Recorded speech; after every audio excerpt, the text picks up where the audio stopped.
यहाँ दी गई जानकारी ज्योतिष पर आधारित है तथा केवल सूचना के लिए दी जा रही है। TV9 डिजिटल इसकी पुष्टि नहीं करता है। यहाँ बताए गए किसी भी उपाय को करने से पहले संबंधित विषय के एक्सपर्ट से निजी तौर पर सलाह अवश्य लें।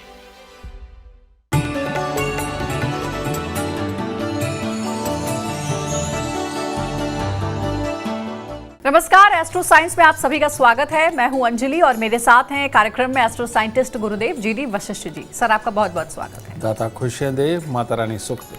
कभी कभी ऐसा होता है कि आप कोई भी काम करते हैं लेकिन वो काम पूरा होते होते रह जाता है। ऐसा कई बार अगर हो रहा है तो आप समझिए कि आपके घर में कोई ना कोई वास्तु दोष है जिसको आपको गंभीरता से लेने की जरूरत है। इसके साथ साथ अक्सर घरों में वास्तु दोष दूर करने के लिए कई तरह के उपाय भी बताए जाते हैं। इन उपायों के कारण घर में तोड़फोड़ भी करनी पड़ती है और मोटी रकम भी खर्च होती है। आपको इससे छुटकारा पाने के लिए ज्योतिष शास्त्रों में कई उपाय दिए गए हैं जिनका रुख करना चाहिए या आपके काम में आ रही बाधा को खत्म करने का काम करेंगे। तो चलिए जानते हैं उनके बारे में। इसके साथ ही आपकी राशि के पूरे दिन का हाल भी आपको बताएंगे। तो सबसे पहले गुरुदेव से जानते हैं कि गुरुदेव, आजकल घर का सबसे बड़ा जो वास्तु दोष है वो है अटैच बाथरूम। लेकिन आजकल फ्लैट सिस्टम का ट्रेंड है और इसमें हम देखते क्या है कि अक्सर रूम के साथ अटैच बाथरूम होता ही होता है। तो इस वास्तु दोष को कैसे दूर किया जा सकता है? बेटा, राहु प्रधान दुनिया हो गई है। जगह जगह पोल्यूशन है, सारे पोल्यूशन को राहु ही बोला जाता है। और अब तो घरों के जो अंदर फ्लैट बनते हैं, हर कमरे के साथ अटैच वॉशरूम का होना, वो भी राहु की स्थापना ही है। और यही कारण है कि इसको कलयुग भी बोला जाता है। कलयुग यानी कि कल पुर्जों का युग। तो आदमी टेक्नोलॉजी की तरफ बढ़ रहा है, कल पुर्जों की तरफ बढ़ रहा है, कंप्यूटर साइंस की तरफ बढ़ रहा है। तो राहु प्रधान अपने आप होते जा रहे हैं, अपनी जगह स्वयं घरों के अंदर बनाते चले जा रहे हैं। तो चलो ठीक है, वक्त के साथ चलते हैं। कारण ये कि इतने लोगों को तो नहीं बदला जा सकता, रास्ता ढूंढना पड़ेगा। बिल्कुल। तो ऐसी अवस्था के अंदर बेटा है क्या कि वॉशरूम अगर साथ में है, अगर वॉशरूम का गेट बार बार खराब हो रहा है, उसका लॉक खराब हो रहा है, उसके कब्जे खराब हो रहे हैं, उनके अंदर आवाज़ें आ रही हैं, तो आपका राहु खराब है। तो ये अटैच वॉशरूम गंदा भी रहेगा, वहाँ कीड़े निकलते रहेंगे, नाली में से कीड़े आएंगे।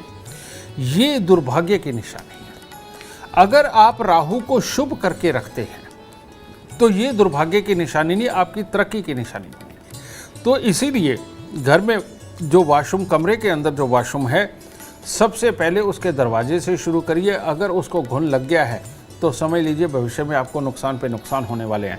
ऐसे में कुछ मत सोचिए, थोड़ा पैसा खर्च होगा, फौरन चौखट दरवाज़ा बदल दीजिए ताकि घुन वाली लकड़ी बाहर जाए और सौभाग्य अंदर आए। दूसरा, उसके कब्जे और लॉक का बहुत खास ख्याल रखिए। अगर आपने जुगाड़ करके उसको सिर्फ रोका हुआ है दरवाजे को, तो समझ लीजिए आपकी कमाई अभी नहीं बढ़ने वाली, उल्टा मुसीबतें आने वाली हैं। तो ऐसी अवस्था में दरवाजे को भी बहुत अच्छे तरीके से रखना ये बहुत ज़रूरी है। फिर किसी भी प्रकार के कीड़े नाली के अंदर से आपके वॉशरूम के अंदर तक ना पहुंच सके, इसका आपको बहुत ख्याल रखना है।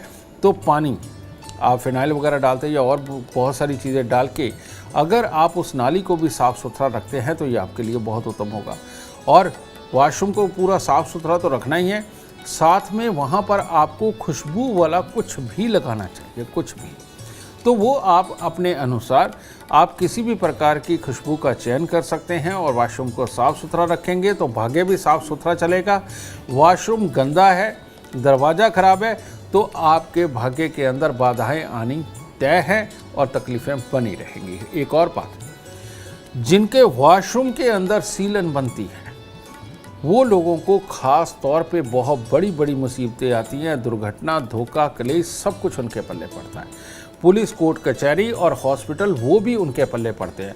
तो ऐसी अवस्था के अंदर भूल के भी वॉशरूम के अंदर सीलन ना आने दे। उसके लिए आपको चाहे सारा तोड़वा के ठीक करवाना पड़े, उसको एक बार ठीक आप ज़रूर करवाएं। गुरुदेव, अगर घर में पूजा का स्थान अलग होता है लेकिन आजकल जगह की कमी की वजह से कमरे में या फिर रसोई में ही लोग मंदिर बनाने पर मजबूर हैं, इस वास्तु दोष में कैसे मुक्ति पाई जा सकती है? इस वास्तु दोष से पहले तो मैं आपको पुरानी मान्यता, पुराने विज्ञान के हिसाब से बताता हूँ।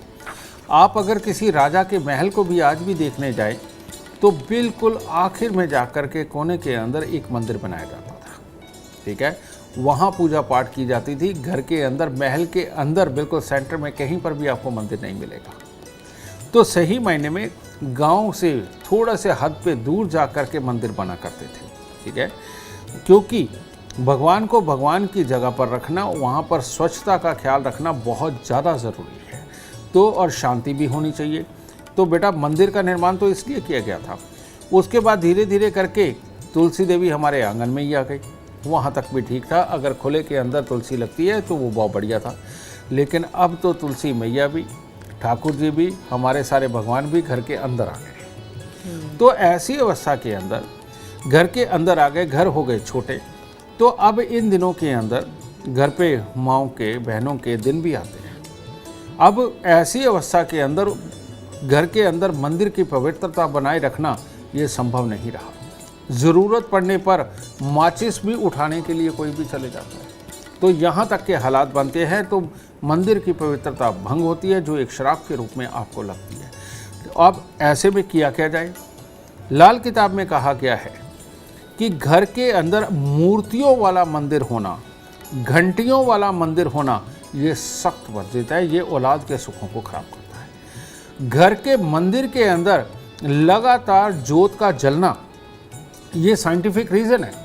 अगर आप 24 घंटे जोत जला करके रखते हैं घर पे दरबार बना करके, ऐसी अवस्था में आपके घर के अंदर चल रही, घूम रही ऑक्सीजन जलती है। और वो जली हुई ऑक्सीजन जब आपके बच्चों के नथनों के ज़रिए उनके अंदर जाती है तो उनको भूलने की बीमारी लगाती है, लो करती है, उनकी याददाश्त को कमज़ोर करती है, डिसीजन मेकिंग सेंस को वो इफ़ेक्ट करती है। तो जली हुई ऑक्सीजन उनके अंदर जाना ये बच्चों को कामयाब होने से रोकती है, उनके स्वभाव को बदलती है। तो इसीलिए अगर आपको अखंड जोत जलानी है तो वो मंदिर जा कर के जलाइए। अगर आपको मूर्तियाँ रखनी है तो मंदिर में रखिए। घर पे सिर्फ फ़ोटो तस्वीरें हुआ करती है परमात्मा का नाम याद रखने के लिए, क्योंकि ये लकड़ी और गोबर को मिलाकर के कागज़ बनता है, जिसकी वजह से तस्वीरों के अंदर परमात्मा की प्राण प्रतिष्ठा नहीं होती। परमात्मा की एक ऊर्जा है, बिल्कुल एक ताकत है, बिल्कुल अलग। वो पत्थर की मूर्तियों में, धातु की मूर्तियों में प्राण प्रतिष्ठा करवा पाती है, लेकिन कागज़ के अंदर कभी भी प्राण प्रतिष्ठा नहीं होती। तो घर पे मंदिर होना चाहिए परमात्मा को याद रखने के लिए और पूजन के लिए। परमात्मा के हमें हमेशा मंदिर के अंदर ही जाना चाहिए, घर पे बड़ा मंदिर नहीं बनाना चाहिए। तो गुरुदेव, आजकल तो हमने देखा है कि एक ये भी ट्रेंड है कि अक्सर भगवान की मूर्ति शो पीस के तौर पर लोग गिफ्ट भी करते हैं एक दूसरे को, कि घर में भगवान का वास हो। तो वो शो पीस के तौर पर भगवान की मूर्ति घर में रखनी चाहिए या नहीं? जितनी भी ठोस मूर्तियाँ, चाहे वो मिट्टी की हो, चाहे वो पत्थर की हो या किसी और धातु से बनी हुई हो, जो ठोस मूर्तियाँ हैं, जो अंदर से होलो नहीं है, ये घर पर बिल्कुल नहीं रखनी चाहिए, क्योंकि इनमें प्राण प्रतिष्ठा हो जाती है। और जो अंदर से होलो है, यानी बाहर परमात्मा का पूरा स्वरूप है, लेकिन अंदर की तरफ से आप अंदर हाथ भी डाल सकते हैं, अंदर से खाली है, ये अगर आप अपने घर पर रखते हैं तो इसका कोई भी नुकसान आपको नहीं है, ठीक है। तो आजकल प्लास्टिक की या और बहुत सारे मटेरियल की आती है, ये शोपीस के रूप में अगर आप रखते हैं, परमात्मा को याद करने के रूप में रखते हैं, तो ये बुरा नहीं है। धातु की मूर्ति नहीं रखनी चाहिए? धातु की रखनी चाहिए, लेकिन वो जो अंदर से खाली हो, ठीक है ना। ये अगर आप रखते हैं तो इसमें कोई प्रॉब्लम नहीं, लेकिन बिल्कुल ठोस बना करके अगर आप रखते हैं तो इनमें प्राण प्रतिष्ठा हो जाती है और आपके पास से अनादर हो जाता है, जो फिर बाद में भोगना पड़ता है। देव, आपके माध्यम से बहुत सारी ऐसी जानकारियां मिल रही हैं जो उससे पहले हम नहीं भी जानते थे। आज वो सारी अफवाहें और सारी भ्रांतियां दूर हो रही हैं। अब एक और ऐसी भ्रांति कहते हैं कि दक्षिण मुखी घर वास्तु के हिसाब से सबसे अशुभ माना जाता है, लेकिन अगर किसी ने दक्षिण मुखी घर खरीद लिया जाने अनजाने, तो क्या कोई आसान से उपाय हैं जिससे कि इस दोष से राहत मिल सकती है? आइए भ्रांति को भी खत्म करते हैं। जन्म कुंडली के अंदर बहुत ज्यादा धन देने का देवता एक ही है और वो है मंगल ग्रह। जिनके भी जन्म कुंडली के अंदर 7वें घर से लेकर 12वें घर तक मंगल बैठे हैं, वो करोड़ों नहीं, वो अरबों रुपए तक कमा सकता है। समझिए, ये योग के ऊपर डिपेंड है। तो ऐसी अवस्था के अंदर दक्षिण मुखी घर खराब कैसे हो सकता है? दक्षिण मुखी घर उन्हीं का खराब है जब मंगल स्वयं बहुत ही खराब अवस्था के अंदर बैठे हुए हों, और मंगल कैंसर कारक बैठे हुए हों, अल्सर कारक बैठे हुए हों, और या बहुत ख़राब जगह पर बैठकर हमारे पेट और आँखों को प्रभावित कर रहे हो, हमारे स्वभाव को ख़राब कर रहे हो, ऐसे लोगों के लिए दक्षिण मुखी मकान, घर के आसपास कीकर, बेरी, नीम का पेड़, घर के सामने धूल उड़ता हुआ मैदान, ये होना बहुत बहुत खतरनाक है। तो इन लोगों के लिए जिनका मंगल खराब होता है, लेकिन जिनका मंगल शुभ है, जिनका मंगल अच्छा है, अगर ये लोग दक्षिण मुखी मकान में रहते हैं तो ये मालो माल हो जाएंगे, बहुत अमीर होंगे। और आज अगर इन्होंने 1 करोड़ रुपए का घर बनाया है दक्षिण मुखी मकान में रहते हुए, ये 50 करोड़ रुपए का घर भी बना सकते हैं दक्षिण मुखी मकान में रहते हुए। लेकिन जिनका खराब है ये मंगल, वो अगर दक्षिण मुखी मकान के अंदर रहते हैं तो ऐसे में जो अपने पास है वो भी बिक जाने की नौबत आती है, बीमारियां आती हैं, तकलीफ आती है, काम धंधे नहीं चलते। तो ऐसी अवस्था में एकदम घर छोड़ना तो संभव नहीं है। तो ऐसी अवस्था में जो आपका घर है, घर की दहलीज पे, एंट्री वाले गेट पे जो टोपी वाली कील है, यानी कि इतनी मोटी उसकी टोपी होती है और ये लंबी कील होती है जो लगभग 8-9 इंच लंबी भी होती है, ये 3 कीलें लीजिए।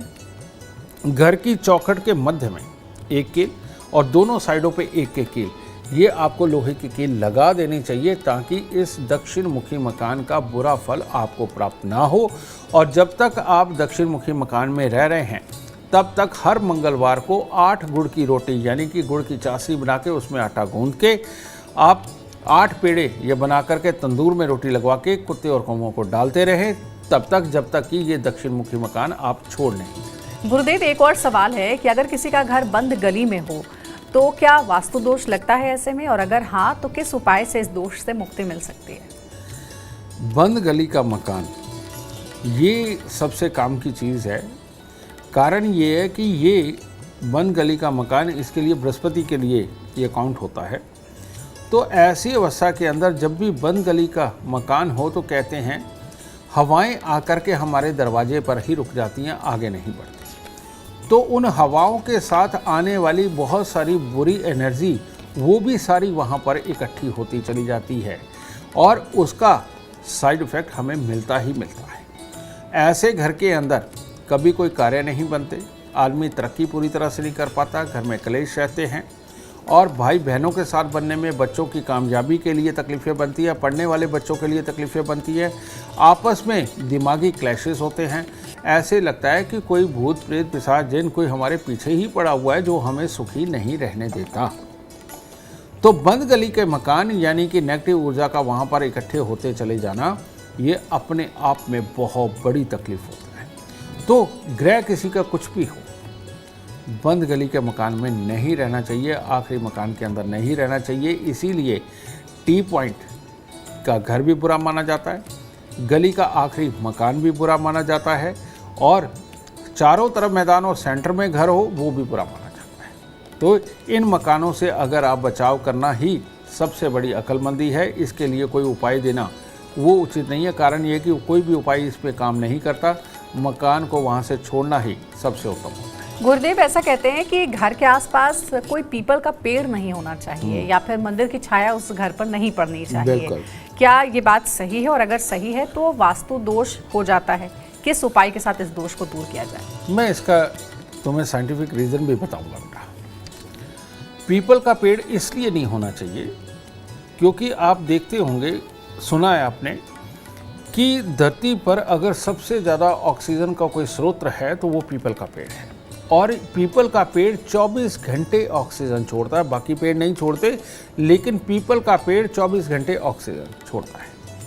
अब ऐसी अवस्था के अंदर जैसे ज़्यादा खाना खाने से पेट खराब होता है, किसी भी दवाई की ओवरडोज के कारण रिएक्शन आते हैं, ठीक इसी प्रकार से हर वक्त ऑक्सीजन का ज़्यादा रहना आपके दिमाग को पहले एक्टिव रखता है और ज़्यादा एक्टिव रखता है, और जिसकी वजह से गुस्सा, उतावलापन, चिड़चिड़ापन और कंसंट्रेट करके कुछ भी सोचना ये संभव नहीं हो पाता है।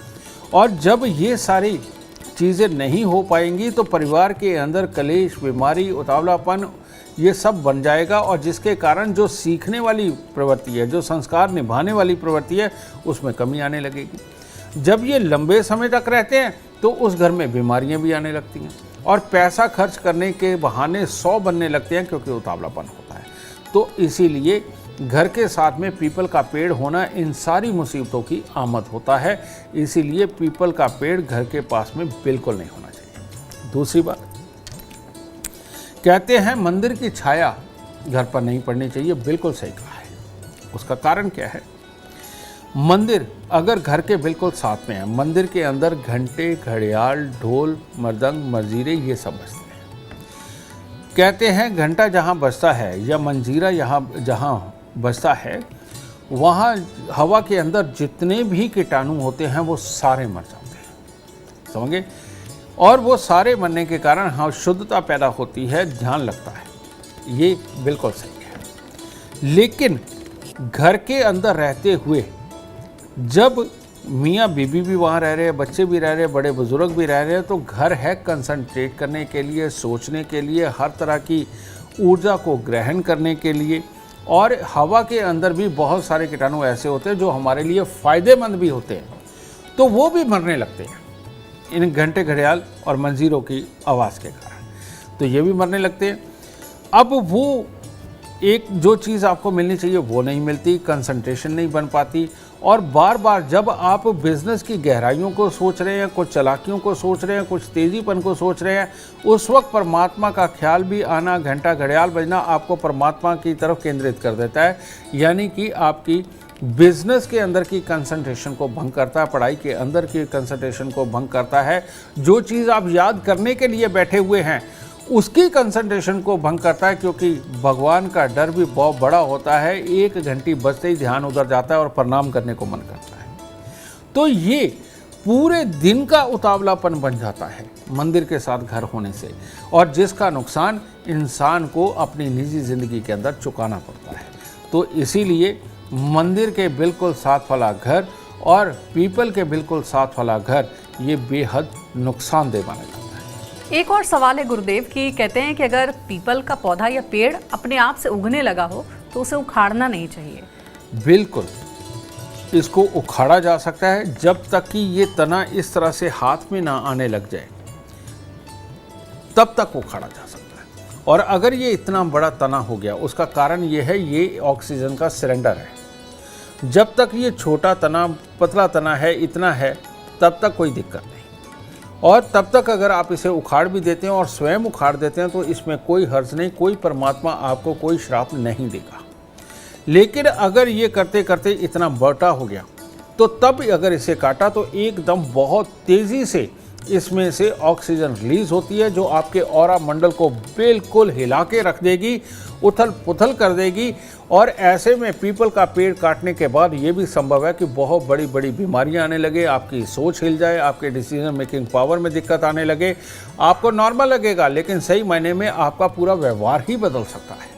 तो इसीलिए पीपल का पेड़ नहीं काटना चाहिए अगर बहुत मोटा है।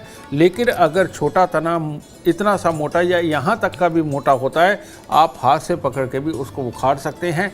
ऐसे में कोई दोष आपको नहीं लगेगा। तो देखिए, गुरुदेव ने आपके हर सवाल का जवाब दे दिया है।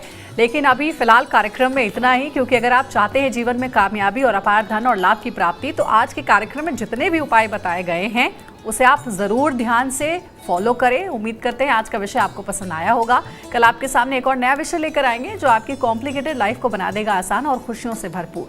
अगर आप हमारे गुरुदेव से मिलना चाहते हैं, उनका अपॉइंटमेंट चाहते हैं, तो कॉन्टैक्ट आप कर सकते हैं। नंबर है 9999090522।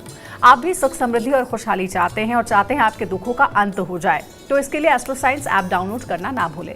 फिलहाल समय हो गया आपसे इजाजत लेने का। आप बने रहे हमारे साथ और हमारे एस्ट्रो साइंटिस्ट गुरुदेव GD वशिष्ठ जी के साथ देखना ना भूलें। एस्ट्रो साइंस रोजाना सुबह 8 बजे। नमस्कार।